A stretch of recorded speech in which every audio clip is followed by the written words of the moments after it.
has been like. Yeah. Lovely. I think the cat wants to be on. Every week. Comes and sits there. Yeah. He's quite keen to make an appearance.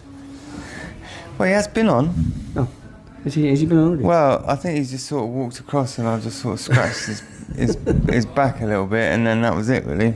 Just very much a cameo appearance. Yeah, very much so. Very much cameo appearance. It annoys me that rocks. I don't know whether it's because of this weighted. I don't know. Anyway, should have played around with this before we started, really, shouldn't we? It's all good, mate. So, good. Cheers. Cheers. Back again, another Monday. Chin. Indeed. Yeah, and we've had a bit of a break, really. It feels like we played ages ago, doesn't it? Like yeah, I know. Friday night game. The feels like a long time ago. Sesame Street edition. I'm assuming because of all the rainbows and all that sort of no. So it's Sesame Street, rainbow, up above the streets and houses, bungles flying high. Classic. I'm assuming it was to do with pride, gays.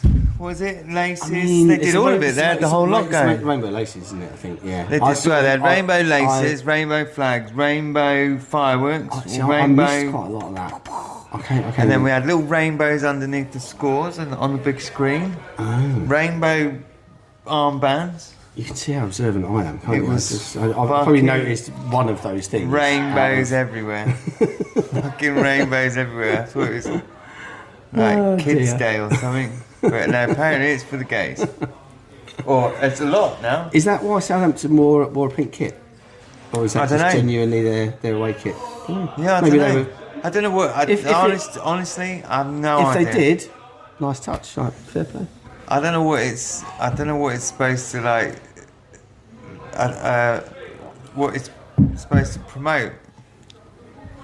I'm a bit confused by it all. Like, I know it's something to do with like the letter people.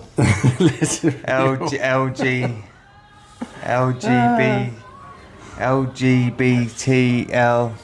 Yeah. We've done this, but everyone's done this before. The letters thing. I honestly don't know what they all are, but I think there's more. There's some wild colours in it now. There's more of them now than there used to be, and that's thrown me a little bit. There's more colours in the rainbow. There's more colours in the rainbow. It's not rainbow anymore. They've added some. Jesus Christ! I mean, it was hard enough to learn in the first place, wasn't it? Yeah. Christ Almighty. Red and yellow and pink and green. I wonder who gets green. Yeah, I don't know. Red. Be the lesbians, I suppose. I mean, red, yellow, pink could be the gays. Pink could be the gays, you'd have thought. I thought yellow was breast cancer. Could be. Although, hang on, pink isn't pink, so no, pink's breast cancer. Oh, what's yellow then? Anus cancer. Absolutely no clue. Maybe something to do with jaundice. Just a wild guess. For the jaundice people. Yeah. Well, I tell you what, there's a minority, but there's more of them out there than you think. Babies as well. That's Babies true. get jaundice all the time. Terrible. Yeah. And they don't even drink. I mean, it's just tragic. Yeah. Well, there's a joke in there about because they put brown in there, different shades of brown now for brown gay people, haven't they? And you just mentioned yellow. Yeah. There's a joke there somewhere. Anyway, we're here to talk about football. Moving on. And actually, no, this is what I was actually came because there's it's got to be pretty political, something to do with all that sort of stuff, awareness and all that. But the captain of Ipswich I've noticed he was on the news, got in a bit of trouble for not wearing a rainbow. Oh, I didn't see that. Did he really? Wouldn't wear the rainbow. He refused to wear it? Did he? A few people have. Well, I suppose it's religious stuff, I guess. Could be. Any sort of statement as to why they refused to get involved? I don't know or yet. Just... I would assume something's been put out already, but I haven't read anything. I just saw that he refused to wear the the stripy band. Yeah, I mean, I guess with some players there might be religious reasons, which you can understand, I guess, to a point. But yeah, quite controversial. Well, I think it's great that there's awareness. Did. Yeah, I think it's fantastic that there's awareness for all these things, and I think the kick racism out of football campaign was the start. Well, I wouldn't say the start, 'cause we've always tried to kick. Most people try to keep racism out, but then large groups of fans sing songs and all that sort of stuff. Yeah, so to get all that out of it is great. There's still a minority there But far there's right still a minority. people, Millwall mainly. Is it Not to Millwall? cast aspersions on Millwall too much. Millwall, You apparently. don't upset Millwall fans. Yeah. It's the last thing we want to do. But yeah, apparently they're not very inclusive. And they're not. No, they're like gays. No, Do they not wear rainbows? I don't think they wear rainbows, mate. I don't. As far as I don't wear a rainbow either. Does that mean I'm not? I've got a pink shirt. Well, there you go. I mean, you're virtually there. Practically a gay man. I hear your son's a gay man, right? Yeah. But anyway, Friday night football.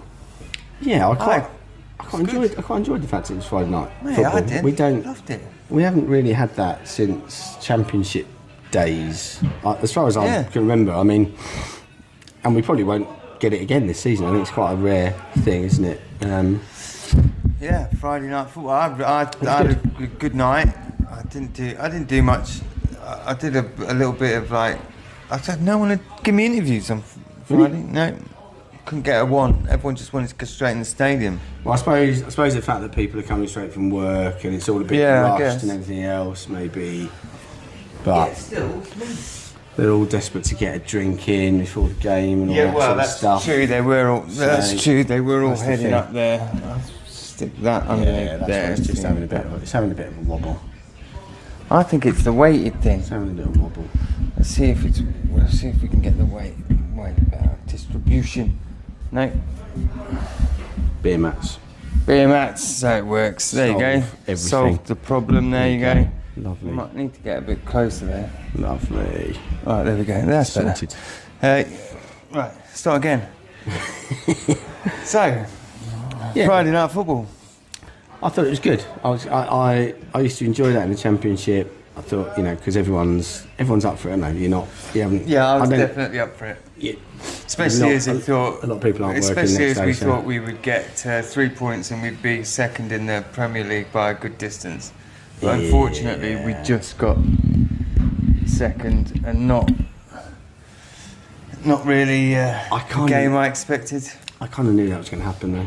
Yeah. We tend to do that when the pressure's on. Not pressure, but when we're expected to go and get a result, and we're at home against a team lower down, and we generally tend to not perform so well in those games.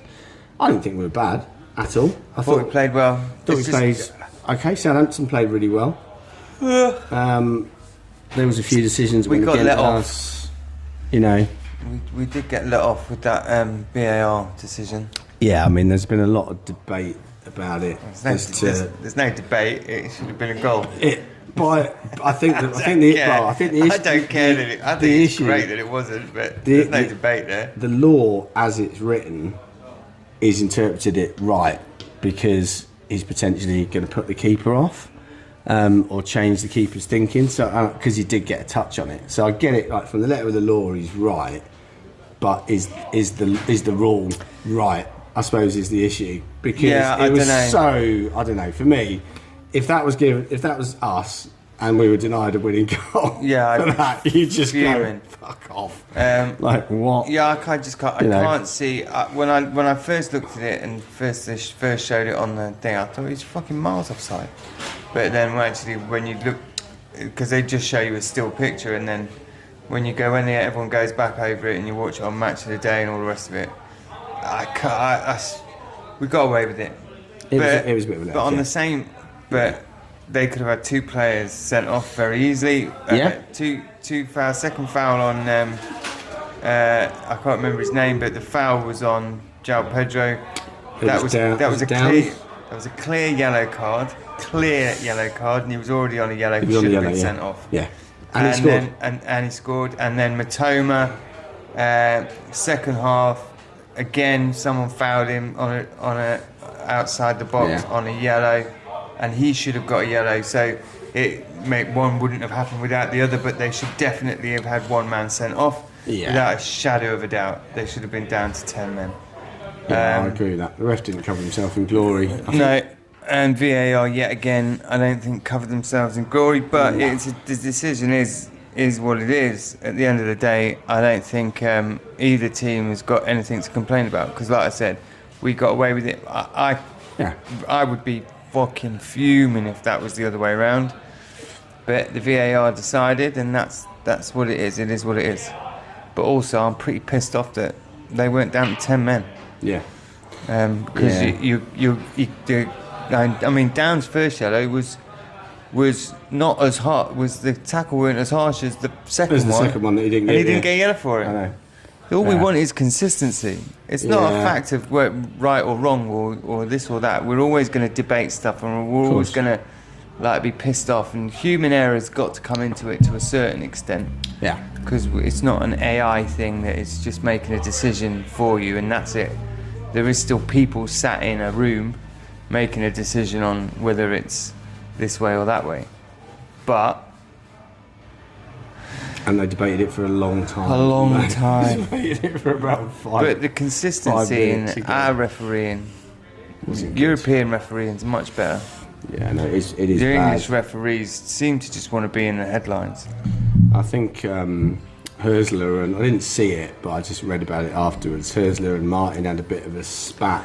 Yeah, apparently at the end of the game, which was apparently it was about respect. So I think Hösler had an issue with something that Martin had said, and Martin had an issue with the fact that he thought that Hösler was trying to get his players sent off.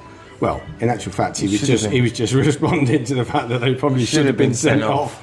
He's like, that's a second. Yeah. After we got, turned over, a bad decision with Belaber at Bournemouth, second yellow, which was so soft.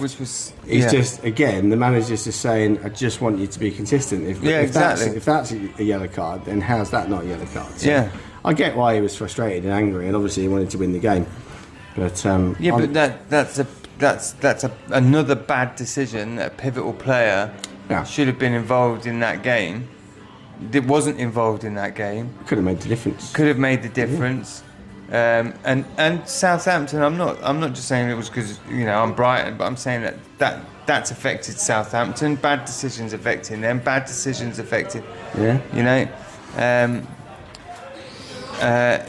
Liverpool and Man City in the last couple of years maybe have got a little bit more rub of the green than anyone else, but I would say even Liverpool have a lot to be annoyed about last season. I just think that just a bit of consistency. I know that that's the biggest interpretation of I thought that was right, and I like referees that just keep games moving, and if there's a foul and you've got the ball, they play the advantage. I like all that, keeps the game moving. Come back to it later. But the fact of the matter is if it's got a foul is a foul, and a yellow card is a yellow card, and you cannot give a yellow card for something that's like fairly soft. No. And then not a yellow card for something that to me looks a lot worse. Belaber, fairly soft. I thought, very soft. I thought it was fucking ridiculous. The fact that he slid underneath him and he jumped over him. He jumped over him, ran across him, he slightly clipped him. You go, clipped his heel on his foot. Is it even a foul? I thought, really, But then you look at, I don't think the players, cover themselves in glory either, because just look at Foden on the Liverpool Man City game, and he got brushed against, and I mean brushed against, and he's holding his face like this, and then he goes like he's been in the ring with, and then he Tyson stops. Fury. He stops, he looks to see, referee's coming up, and then he carries on again. That is embarrassing. It's embarrassing. It is embarrassing. I don't understand. These players must be sugar-coated as far as things like social media and things like that come. They must be hidden away from it, because I'd be embarrassed, man. I'd be embarrassed if someone just. I get it. You go down, it's a foul, and you've claimed a foul, right? Yeah. I get it, right? Momentum. You go over with momentum, right? But these guys are, supposed to be elite athletes, and they're rolling around on the floor like they've broken their leg, and then less than 20 seconds later, he's up running around. Like, oh, I got the foul, good, I can get up now. Yeah. Oh, they just got to play it a little bit longer, just so it looks... It doesn't. Well, anyone that thinks that rolling around for an extra 10 seconds makes it look like it's in some way justified, and and then their fake hobble when they get up, and then before they break into a sprint. A sprint to score. We've seen it before. We've seen players go down. The referee hasn't blown the whistle. He's rolling around like, I'm gonna die. I've been shot. And then his teammate scores. I can't remember who it was, but I'm pretty sure it was Sunderland or Newcastle or Middlesbrough or something like that, those lines. But anyway, jumped up when he realised that his teammate had scored, and then ran in and celebrated. To join in the celebrations. I can't remember for the life of me who it was, but I just remember seeing it. Brilliant. And taking the piss out of it. It's we get it now. We get it now. We get that you roll over to get a foul. Because if you carried on don't running, overplay it. Yeah, if you carried on running, the ref probably wouldn't give the foul anyway, would he? So I get the rolling. I get the rolling over. Yeah. I get that. Understandable. Well done, boys. Draw the foul. Part of the game now. To be fair, Pedro did a fair bit. But the screaming on the floor. On Friday, he was over all the time. But he wasn't overacting it. I don't think he just. It's just screaming on the floor. He stayed down at certain times to try and break up the flow of the game, and that's all. People have got different views on this, haven't they? It's gamesmanship. The only reason you would roll around on the floor continuously, holding your face, and as if it was like the worst thing ever seen. And by the way, we've got VAR now, so you can't even claim that anymore. It's to get the other person a yellow or a red card. That's it. It's to get them sent off to get your team an advantage. That's disgusting. Yeah. Where did fair play and sportsmanship go out the window for that shit? That's why I don't like it. Yeah. But it's been going on for a long time, hasn't it? And it's almost I feel like it's kind of, even at the level where you've got ex-pros that are pundits talking on Match of the Day or whatever it might be, or on Sky, they kind of endorse it. Yeah, they've stopped calling it out. But they endorse it. They say, he's doing it for the team. It's kind of justified. Yeah. And that's only crept in the past few years, I think. Yeah, it's bullshit. I hate it. So it's not good. It's not good. And it certainly shouldn't be endorsed by ex-pros, and it shouldn't be justified by managers either. No managers. Yeah, but the managers. Look, let's face it. It was the managers that brought it in. Well, yeah. It was the managers that told players to draw fouls, which is fine. It's part of the game now. I get it. Yeah. But trying to get, there still has to be a certain amount of sportsmanship in it. I've just noticed that for some reason it's bugged the shit out of me over the weekend. But some good games over the weekend. Definitely some good games, yeah. I didn't really see the Arsenal. I've not watched Match today yet. I haven't seen the highlights of it. But Arsenal battered West Ham, didn't they? Like, what was that? Seven goals in the first half. They scored 5 in the first half. Yeah, and but it was 4. It was 4-0. That was a performance. Yeah, it was 4-0, and we just went poof and walked out. I was watching in front of it, and walked out into the kitchen next to my son's running down, going. And I mean, within a minute or so, and he's running down going, 4-2, Dad, it's 4-2. And I'm like, they've scored 2 goals. And he's like, yeah. Yeah, checked it. Gave themselves a little bit of hope, not for long. But yeah, a lot of goals scored in that game. Not for long. But yeah, they were shocking. West Ham were pretty poor. Yeah, you do wonder. I mean, it was almost like the manager's going to last now. It was almost like a sort of cup game, like Arsenal playing a championship side. Do you know what I mean? And they kind of got themselves a bit in it, but not quite. Because West Ham's goals were scored close together, kind of gave a bit of false hope, and it just reminded me of a kind of cup game against, like, say Arsenal were playing, I don't know, West Brom or Swindon or Cardiff or something like that. Yeah, so, they were pretty poor. It's a funny one. There was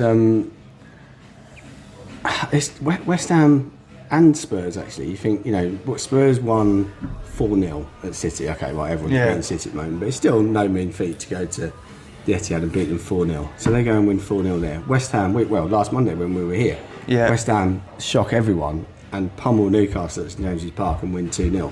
Come away with a deserved win. And you think, they've turned the corner, they've done it, And then they back it up. They back it up by getting battered 5-2. Why did they sack Moyes? And Spurs the same. They're doing with Fulham at home. I think there's no consistency. Why did they sack Moyes? Honestly, don't know. I do know actually. It was the style of football. That was what, speaking to West Ham fans, that was the overarching thing that they had an issue with. I'm fine with that. Right? But he won them a trophy. But the fact of the matter is really, if you won them a trophy, they would get that. They were in and around a certain area of football and playing consistently. And then, he loses a few games and this, that, and the other, and it's not quite going for him at the start of the season. But they're still sort of in and around that area. I just don't. You haven't got a better manager to go to. So why sack the good manager that you've got when you haven't got a better manager to pick up the reins? I mean, Man United seemed to... Everyone was crying about Ten Hag, actually loving Ten Hag at Brighton, because, his style of football gave Brighton... 6 points a season. 6 points a season. But... How we wish he'd stayed. But... They kept hold of him. They bided their time because they wanted a certain manager, and that's what they went for. It turns out that they had to have Rude for a little bit, who apparently is now Leicester. Yeah, another slightly weird appointment. I get. I don't really get the sacking of Cooper. I think there was. You never know what's going on behind the scenes, and there were rumours about him perhaps falling out with some players. I think they went off to have their Christmas party. Did you hear about this in Copenhagen? And there was, obviously they know they're always on camera, they're always on record, people are video and stuff. Yeah. Anyway, someone picked up, I'm not sure which player it was, but had a Maresca, we miss you sign, which, let's face it, at best is pretty unprofessional. And it really, you're at the Christmas party, presumably Cooper's not present at this, and they're holding up signs, Maresca, your old manager, we miss you.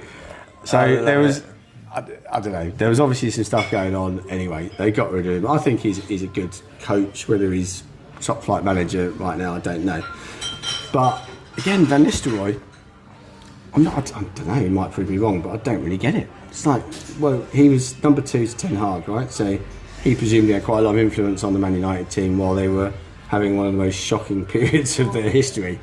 And I don't know. I know he's obviously respected by the players. Well, I mean, he came in and he did have a couple of games where he sort of galvanised the team a little bit. Yeah, they were unbeaten under his tenure. So, but is that enough? 2 goals. Is that enough to get you a Premier League job? An audition of 4 matches? No. 3 matches? No, but he's got it, and it's Van Nistelrooy. He's a fucking legend. So let's just see what he can do. I mean, I'm reserving judgment, see what he does, but I think it's a risky appointment. Gerrard got the job at Rangers, didn't he? Yeah. He only managed like one team before that, and that weren't even a Premier League team. Then had a bit of a disastrous spell at Villa. Which sort of fell out with the fans. Where is he now? I mean, look at Shearer. Shearer was terrible at Newcastle. They sacked him, and then the fans wanted him back. So he came. So he went back because it's Big Al. And then he was disastrous again. They just love him, don't they? And then he was terrible again. Stick to punditry. That's what I say. Shearer could get Newcastle relegated to the National League, and they'd still love him. He's that. He's just got that icon status, isn't he? But yeah, I just think it's a risky appointment. I think someone that hasn't managed at that level, mind you, people would say probably or did say the same about our appointment. You know, a 31-year-old manager who's only managed in the German second flight. So that was a risky appointment, but a calculated risk. I like to think. I was shitting myself waiting for him to come. It's a calculated risk because it's Tony, isn't it? There's a couple of people that but it definitely is risky. There's a few people at that point that wanted De Zerbi out, but I wasn't one of them. I did think that I know it's stick to the formula, keep going. At some point, maybe we're not there yet, but at some point you do have to make that little step up, as we've done. Bloom's done brilliantly over the years. Whether he thought it was the right time to do that, or De Zerbi thought it was the right time to do that, I think he was. I still think he is a great manager. And then people go crying about. He's doing pretty well with Marseille. Oh yeah, he goes to Marseille and look at it. Yeah. And someone said, pretty well. "Good job he didn't stay with us, otherwise he'd have brought that rapist to Brighton." No, you wouldn't know. For one, he was never going to rejoin an English club. For one, I mean, like, I don't know what the whole thing was between him and his missus. Why it was even in the public eye, some video or something. And I haven't seen it, so I don't know. No, I haven't seen it. But all I know is that he's married to the girl, and after all this is supposed to happen, they're still together, married, kid, since then. And this is all since then. This isn't like all this happened and then she's like some terrified housewife that's scared to leave him. He's in the public eye now. I don't get the world, and the thing of like forgiveness has just gone now. Like he's paid the price. The price was that he lost his job. For a short time anyway. He lost his career. He doubt he'll ever be able to play in his hometown, in his home country again. He'll never be able to play for England again. Yeah. I think, as far as like, you know, casting somebody out and losing everything. I would say, you know, he seems to be proving that he's not that person anymore. Yeah. Don't get, you know, there's got to be some sort of forgiveness there. If he'd have scored 6 goals for England in a World Cup and the winning goal against I don't know, Italy in the final or whatever, then I think the forgiveness stakes would be a bit might flow a little bit. Yeah, just as easier. Yeah. So even if he did bring him to, even if De Zerbi had brought him to Brighton, yeah, he would have got some grief. But it's no more than what he gets on the pitch and what he gets in the stands, and he has to live with that every day. By the way, so for all you people that are judging out there, first cast the first stone and all that. You don't have people yelling abuse at you in a stadium. And on the pitch, because even players give him shit, don't they? Oh yeah. He gets loads, yeah. I mean, you know, they all do to a certain extent. And I'm not condoning what he did. I'm just saying forgiveness. Yeah, it's at some point you've got to go let the bloke get on with his career and let it go. Like he wasn't convicted of anything, and he's now playing pretty well for Marseille by all accounts. They're doing good. They're third in the league. De Zerbi seems to have settled in there. Good luck to him. I think. You know, yeah, good luck. I think De Zerbi never left with any ill feeling from me. I know some of the fans think differently, but yeah. He did a great job for us. He's the first manager that got us into Europe, and that's his legacy. We'll never forget that. Yeah, definitely. And Hertz, I think, is Fabs, I think, has taken us. I do think Fabs has taken us another level. I think maybe we're, honeymoon period still. Maybe, I don't know. we'll wait to see what kind of players he brings in when it's when he's got some say in the type of player that he wants. I think. What would you go for? End of this season. So January, let's say you've got two players, two positions that you can bring in January. Who would you? What would you? 100%. Well, I think we only need one, to be honest, unless we let players go. Okay, but I'm splashing the cash here. Tell Uncle Tony's already done. He's already done that in the summer. Uncle Tony's giving you a bit of money to buy two players in two separate positions. What are you buying? I'm going central defence. All over it. The French guy that we were after in the summer, Boscagli, I think his name is.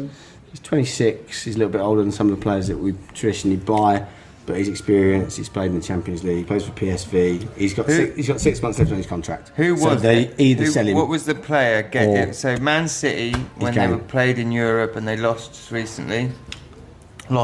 Sorry. So it's 3. They were winning 3-3.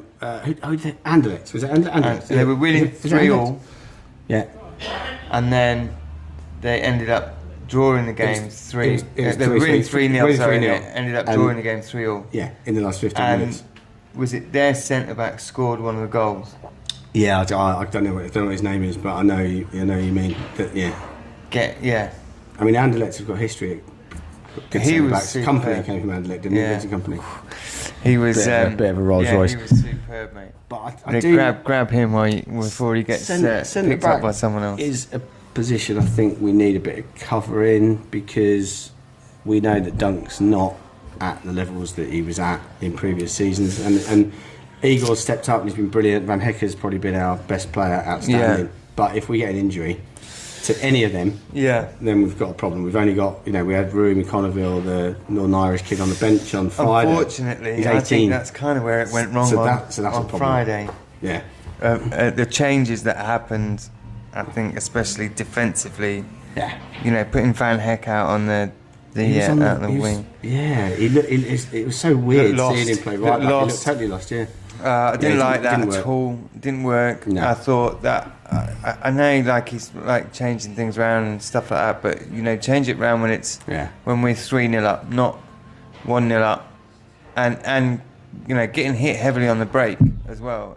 Especially in the second half, I thought Southampton were a lot better in the second half. To be honest, I thought we should have finished them off in the first half, but to make those defensive choices, I don't get it. Unfortunately, I think everyone, it was Dunk's coming back on, and it just proves that the team now has moved up a level from that. Not that he's not a legend and he's not a fantastic player, but I think if it was me again in January, I think centre half, I'd shake Dunk's hand and wave goodbye, mate. It's got to be centre half. I think he's definitely he'll stick around. He's got his part to play, but I just don't think he's a starter right now for us. But then that does leave you with just 2 if he's not a starter. So we need someone. I'd be looking in January. But I'd be looking in January to certainly bolster that position. I think Belieber out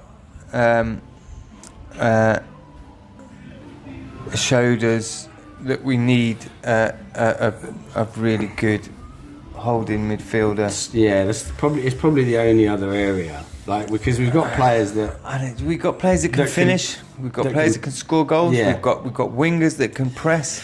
We've got central midfielders that can press. I think we need to put some money into a decent holding midfielder, or not money, but just get a decent holding midfielder. Find the next wonder kid. Yeah, maybe. And that's how they do it, isn't it? I'm sure they're already. There's two ways of doing it. There's the next wonder kid, or there's the reliable old soldier. But like we've seen with Milner, the reliable old soldier maybe don't last. Yeah, what has happened to Milner? He only did his hamstring, didn't he? And he's just getting he's done now, I think. Yeah, I think he injured his hamstring, and then he probably injured the other one. Yeah. Working out, trying to get that one fixed, and then I think he might be going mate. I think it's his last season. Yeah. Great leader, great player to have around the camp in the coaching setup, but he's not going to be playing an awful lot of games for Brighton, that's for sure. Yeah, but I think they're the two. Yeah, they're the two that I just saw the game on Friday being. Yeah, we could have just shut them down totally, if we'd have been able to bring somebody on instead of, say, Dunk weren't there, and we brought on somebody that just had that bit more pace, that bit more strength. Yeah. I just can't, and a good holding midfielder. I think we'd have set ourselves up. And I just think we do miss Believer now, and he's not on. Casado, we massively missed him. I think on Friday. When we sold Casado, we missed him for a while. I like Ayari. He's very mobile. He sort of links the play really well. They always give him the ball. They're giving straight away. They're giving the ball because he plays that, but he's not. He inconsistent. He doesn't comes go to mind. He doesn't go forward with the same energy, the same dynamism that Belabor does. He just does things very neat and tidy. Yeah. And O'Reilly might be a bit more that player when he's fully fit and firing, because he's a more box to box player. But he's still not going to have the strength. He's not going to have the strength of Belabor. No one is. But I think there's a lot more to come from him. So, and he's going to be a goal threat. So I like the look of O'Reilly, and hopefully we'll see quite a bit more of him. Because, you forget he's had a bad injury. Yeah. He's come on for, 20 minutes, half an hour against City, scored the winner. But he's not played much football, really. And now he started the game Friday, which that's a big ask when you've been out for 3 months. So yeah, definitely. And also, while we're on the subject of City, I'm not gonna ever celebrate a Liverpool win. I certainly wouldn't celebrate them scoring goals. But I'm loving the fact that they lost again. I love the fact that Man City lost another game. How many is that? Six losses, one draw. It's 7 without a win. So yeah, because Pep, did you notice when Pep was holding up 6, he was doing that when he said Liverpool fans. I thought, oh, you've got that wrong, Pep. It's 7, mate.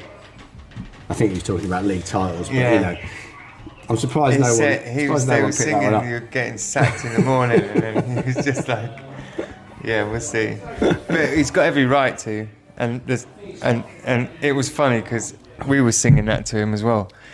He mentioned that. It was just funny. The game. It was hilarious because he said, "It's a joke, isn't it?" He said, "I didn't expect that from the Liverpool fans." He went, "I know the Brighton fans sang it, but I didn't expect that." He was like, "Well, why didn't you expect it? You've just lost again." I think the Brighton fans. There's something about the North Stand that I love, and this is what it is. If we're doing well or if we're doing terrible, regardless, if we're sort of midway, like, and there's a bit, but if it's so far one way or so far the other way, what they'll start doing is they'll start picking up on the opposition's chants, and then they'll start using those chants against them. So when Southampton was singing "When the Saints Go Marching In," and as they were singing "When the Saints Go Marching In," Brighton scored. So the Brighton fans started singing "When the Saints Go Marching Down," and then they started singing "You're Going Down with the Palace," and it was fucking hilarious because they outsang the Saints on their own song, but changed the words to it. It's brilliant. It's something that you see all the time in English football. And I was watching this thing where it's Americans reacting to English football chants, and all of them they all sit there and they listen to this, and they all say, "How do they all know the words?" Like it's just like one person starts singing and then they all just start joining in and they all seem to know the words. I imagine there's it's a lot like, of irony lost as well. Yeah. The Oh, American definitely. fans. Yeah, they didn't quite get the Jimmy Savile thing when they were singing about Jimmy Savile. Well, we were Luton And away you last just year. who were they? I can't remember. There was one. Who was it? Oh, God, who was it? That so someone whilst so there was I can't remember who this was, but it was hilarious, and I can't remember what game it was either. But I just know Chelsea were playing. So it was when Frank Lampard was playing football, and this is a story that a footballer told on one of these podcasts. But like again, I can't remember who it was. But basically, the opposition was singing about fat Frank Lampard. Oh yeah, you used to get it all the And time. Frank was like, you used to get it all the time. what? I could never understand what I weren't fat. Why were they calling me fat Frank Lampard? But they were singing basically a song saying, you everyone fat Frank Lampard. Everyone. So one of the opposition players apparently fucked something up, tripped over the ball. So the Chelsea fans all started singing, "You're just a fake fat Frank" or something.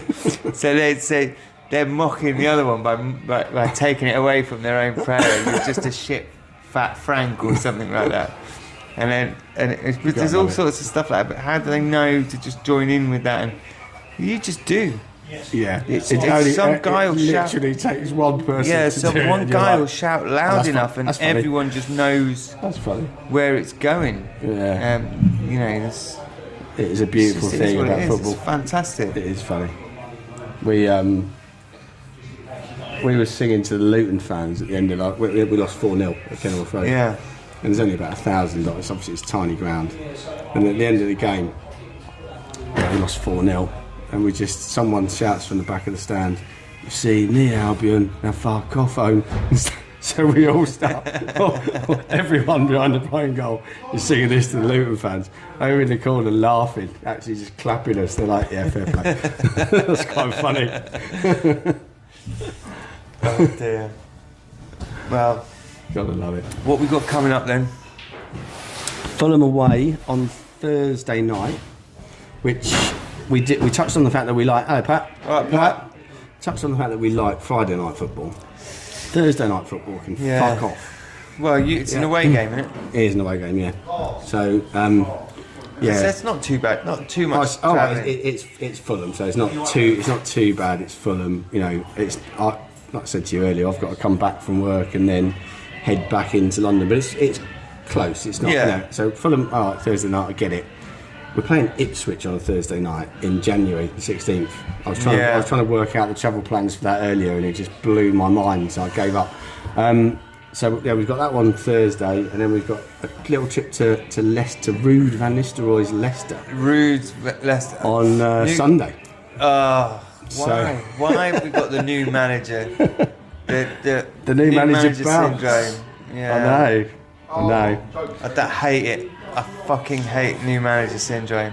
I know. You don't want to play. play- You do not want to play them, then, do you? So No, they that is- literally could come in. They're all playing their socks off to prove themselves to the new manager. It might only last one match, but it's always the fucking first ones back. And you think, yeah, it's just fucking shit. And And I think it's his first home game in charge, isn't it? Like properly in charge. So Why? there'll be a big welcome. They'll all be up for it. It changes the atmosphere. It definitely changes the dynamic we've got to go of the there game. and So batter them just to prove a point. Yeah. The one criticism I've Yeah. always had at Brighton is they go one goal up and then sit back. They don't tend to want to kill a game off. Once they get over that sort of 2-goal mark, 3 goals, then they're more, for some reason, they get more free and more pressing. But the one thing I did hate about De Zerbi and I saw it in so many clubs, but Man United were the worst for it. Man United last season, and in the Ten Hag years, they'd go 1-0 up, and then they'd all sit back, and then they'd end up losing the game 2-1. And we have a tendency to do that a little bit. But I've got to say, happily under Fabs, don't think we have. I think we've generally continuously tried to press to kill the game. It hasn't always worked, but we've tried to go get another goal, and we're happy to absorb a bit of pressure as well now. And I don't mind that. You accept that there's going to be periods of the game where you're going to be under pressure, and it's just how you deal with that pressure. Yeah. And as a team, how you defend as a unit, and I think that's where we've been better. Like for me, under Hösler than some of our other managers, because we're doing that. Like Bournemouth was a great example. Yeah. You know, we let them come at us a little bit. Yeah. But we were confident enough in our ability to defend it. Yeah. And limited them to very few chances actually, and that's good. That's encouraging. And if you remember back to the Newcastle game as well, the just the ability to just absorb. Yeah. And then frustrate them, hit them on the break, just keep pushing them, bullying them off. Not bullying them off the ball, but just not making anything easy. Yeah. Was a you know. It's a different way of playing. It's something that we've not been used to. Periods of that game where we, barely touched the ball, but what we did do in those times was press, fight, push, attack. Exactly. It was closed down. I thought that in games like that, the way they've closed the ball down is much, much better than it ever has been. Yeah, I agree. I think that was probably one of our all the work off the ball, the biggest changes. Yeah, and Hösler talks about that a lot. He talks about defending more than anything, and obviously you've got to score goals. That's what football's about. But he talks more about scoring. We break quickly, we score goals at the key times, take our opportunities. We're not necessarily going to have as many opportunities as we did under De Zerbi. We're not going to have 70% possession, 80% possession like we did under Potter, but it's what you do with it. And he seems to be way more focused on that, on those key moments and making. It's very. Yeah, there was times in the De Zerbi years. There was times where they would have 80%, 85% possession, but it's no good because you've done fuck all with it. All you've done is pass the ball up the pitch, pass it back to the goalkeeper, pass it up the pitch, pass it back down to the goalkeeper, pass it up the pitch, and we could do that for 90% of the fucking game and not get a goal. Yeah. And it's and it gets to the point where, again, it's the Brighton fans. You've just got to love them. It gets to the point where they start shouting "shoot" every time the ball gets near the box. Then they're not shooting, so every time the ball got near the halfway, shoot. And then by the end of the game, where they still haven't had a shot on goal, it's going back to like Steele in the in the box, and they're all going shoot every time like Steele gets the ball. It's hilarious, and the reason for that was we had so much possession in those games, yet did absolutely nothing with it. And at least now, they're a few long shots. Let's get the outside the box screamers back into the game, so I can go on YouTube and look at goal of the month and actually be interested in it. Yeah. Because if I have to see another goal of the month where it gets poked through to Haaland and he runs quick and budges someone off the ball to score a goal, I'm sorry, but and all this, I can't stand Haaland. I put Haaland at his absolute best on a day where he's got the golden touch and every ball's going through to him, and I'll put him up against Michael Owen, and I pick Michael Owen every time. The whole thing about Haaland, I don't get it. He's big and he can run past a defender, but unless the ball is pinpoint to where he wants it, I don't see it. Well, without and it shows, because since what's his face has been injured, Rodri's been injured. You can see, you can see the big difference in it. You can see where it's going, where it's now. You know, he's definitely getting the service. I'm not saying that Haaland's not a good player. He is a fantastic player, but I think without, you know, Well, my source this week, John, has told me something about Erling Haaland. See, I always the segues in this. I tell you, you think I'm a celebrity? Get me out of here. Segues are good, right? Every week I seem to bring something up that leads us on to the source. It's amazing. He's revealed to me this week that Haaland scored 2 goals in I think 7 games. By his standards, pretty piss poor. Pretty piss poor, right? It's not good for him. So he's going to now take a break from football for his legs, hopefully.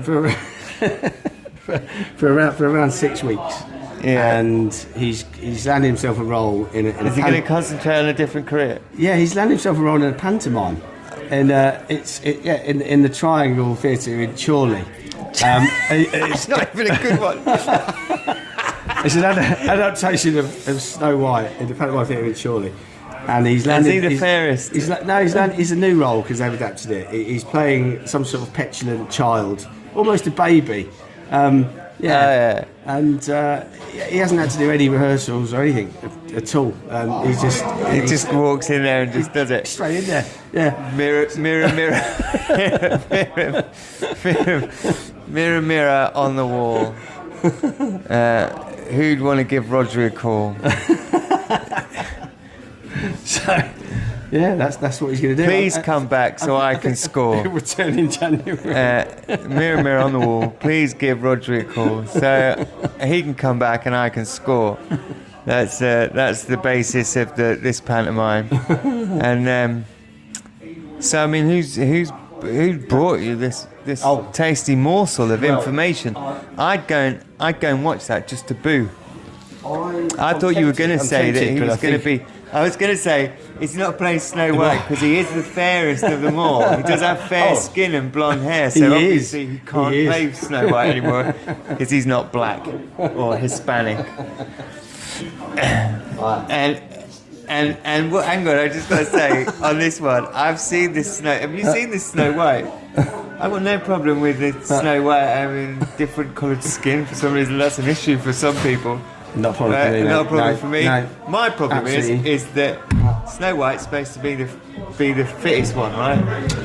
Yeah, I mean, yeah. I think so. And you know who is the wicked witch or the stepmother or whatever it is? Oh yeah. Sorry, with the most you've picked for the person that's supposed to be not as pretty as fair and as pretty as they picked the fittest woman the best ones, in the world at the moment. The best, I mean, I know. That's where I've got the issue. Yeah, I think also Snow White's Snow White's supposed to be the fittest one. Too pure for most of our tastes. Snow White's I thought you were going to say Snow White's too pure to be a Mexican.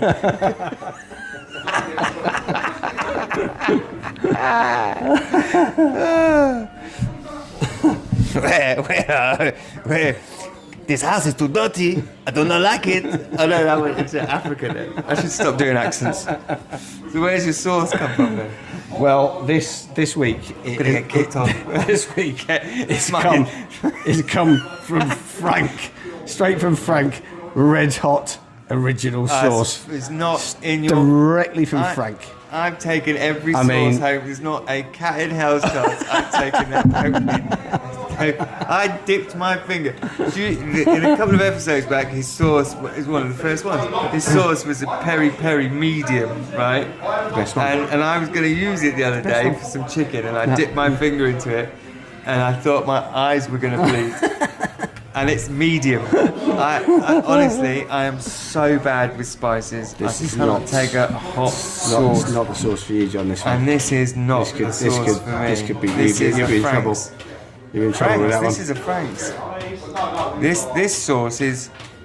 This goes up to. It's got a hot meter on it. I've got my glasses on here. So a heat indicator. It will blow your tits And off. it says extra how it is. hot buffalo original. If Erling Haaland even had a little thimble full of that on his little finger, he would be spitting out The perfect blend. all the dummies. The perfect blend, apparently, of flavour and heat. Let's have a fucking look. Right, the perfect blend You could stick that in your flavour in and Bloody heat. Mary. Oh shit.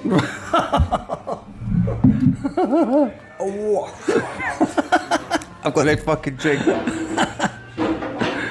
you want me to get another Guinness? Let's please.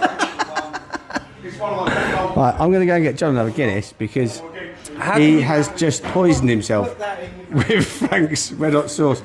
I'm drinking yours. Oh god, that is a bit. Yeah. Oh, it's all on my lips and everything. Every Frank, time you can keep that one, son. I think he might have even got it in his eye. Oh no. Yeah, I went like that and then. Oh, I don't like that at all. Why would you do that? It's not. Some people, yours honestly, now. It's yours. I don't. No, that one's going on the dog. I'm gonna put that on the dog food and just video the dog going fucking loopy. Why would you do that? I've got to, and we drink Guinness as well, so it's not even like you can go and pour a drink and then I've got to wait for it now. Good things apparently come to those who wait.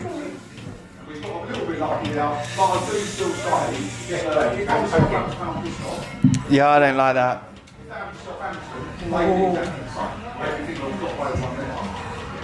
Do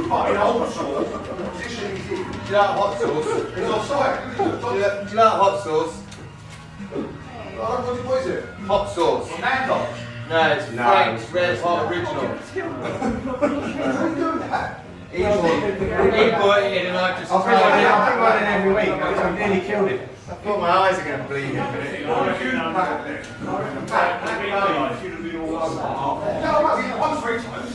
Oh dear. Well, it's hard to sit here on my own then while I'm waiting for a Guinness. Please, thank you. Not very good at talking on my own, but I'll give it a go. Shall I tell a joke?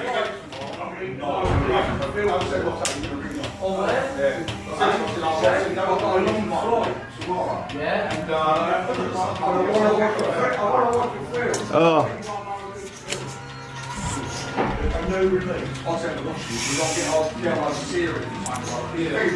Yeah, I don't like hot. Why do I do that? That's a lot hotter than that peri peri sauce, and that I thought that was hot. It's all at the side of my mouth and everything. I mean, the peri peri is that's entry level sauce. Not for me, it's not. Yeah. What's that lime and coriander they do? That's the kids one. that's not. That's my one. Medium peri peri entry level. Then you've got the hot one is I'm like a meat and gravy. Like I like pies and stews and like we had pork Sunday dinner yesterday, and then yeah I did yeah, and then everything we had left over, because she buys quite a big pork joint, so I cut it up. Everything goes into a dish, and then the next day we have it as pork casserole. One of my favourites. One of my favourites. Gravy, all the leftover, everything was all shoved in there. Mashed potato. chicken noodle soup on the Monday. Yeah. Thank you.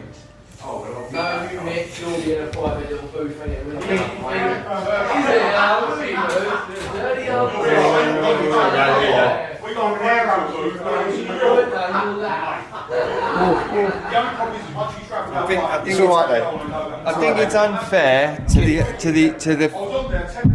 Oh my god! I think it's unfair to Frank's that moved it. Guinness put all the is your others there. saviour. I have put all the others in front and centre. Yeah, and let's be fair. Let's be fair to God, Frank. I feel like I'm gonna. Let's be fair to Can't him. even. Come on, settle. Can't even drink it. Well, Oh dear. lovely. It's alright, Guinness makes everything better, as we know. So, Yes, Guinness. Guinness is the one. It Yeah. makes everything better. Yeah.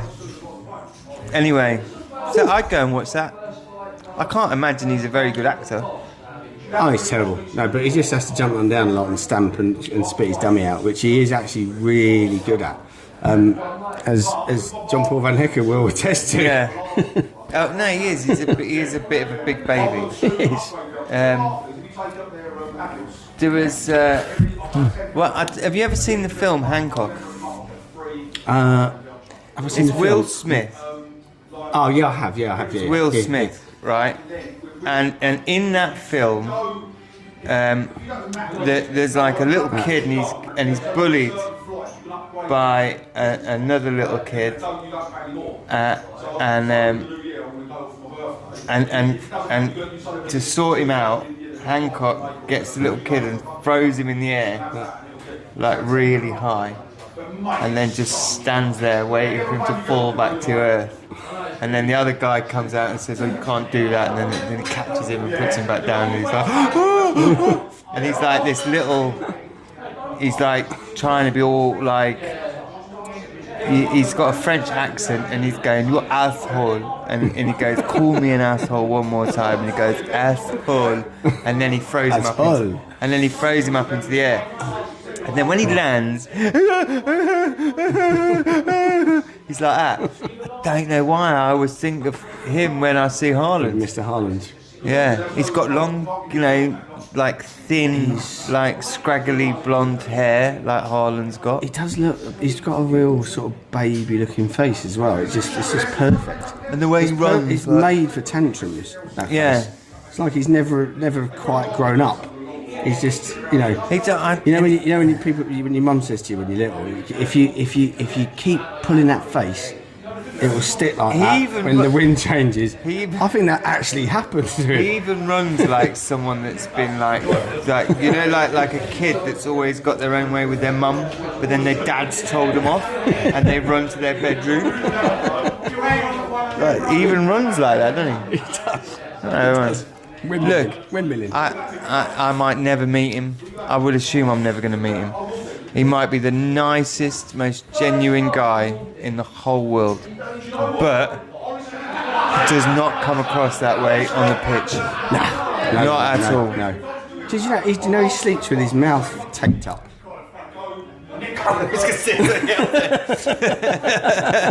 No, this is true. He sleeps with his mouth taped up because it's nose breathing. Because there's some deep. Have you ever done it? No, not since the last time I got kidnapped. Yeah.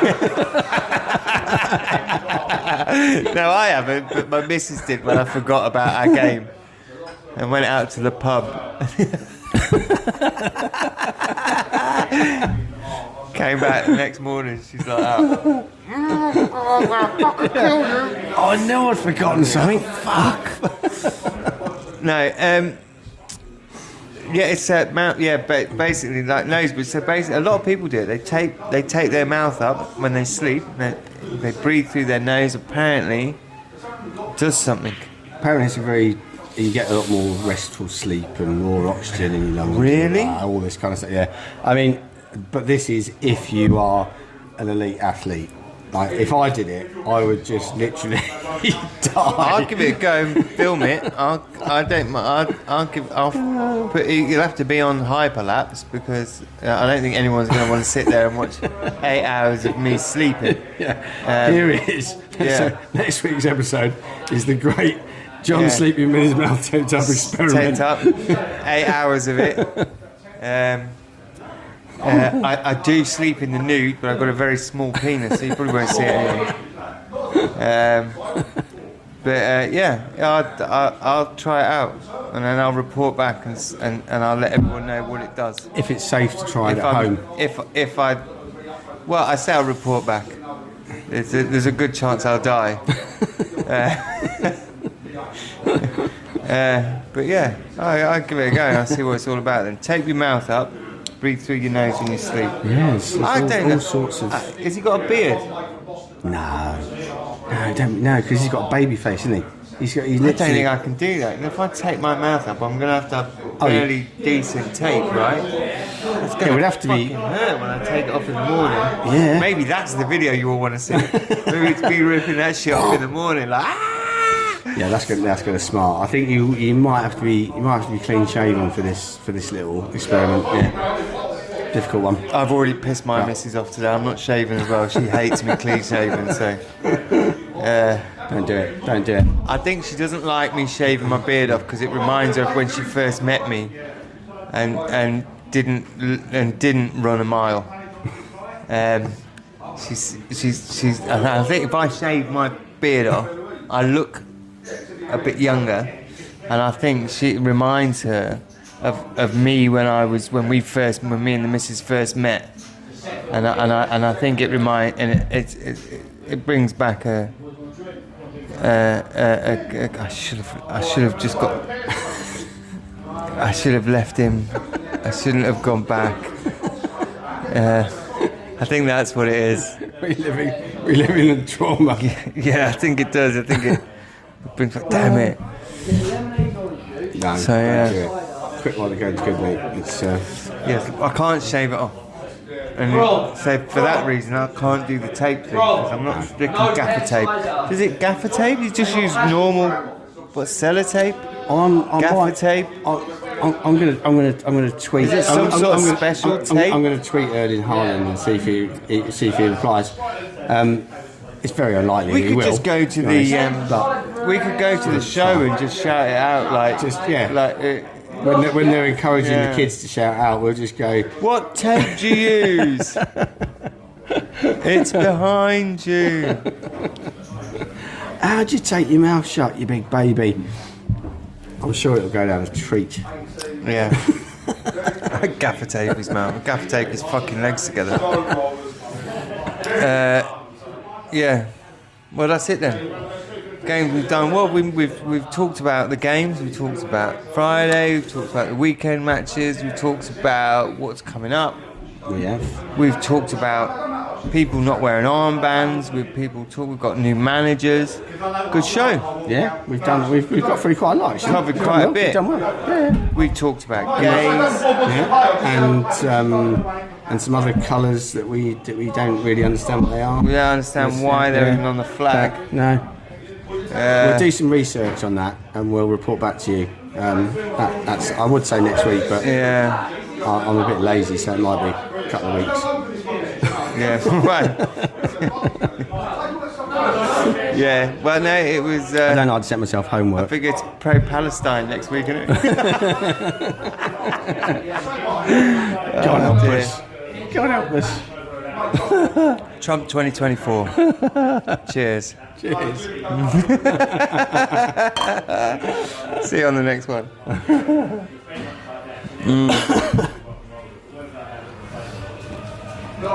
Oh, brilliant.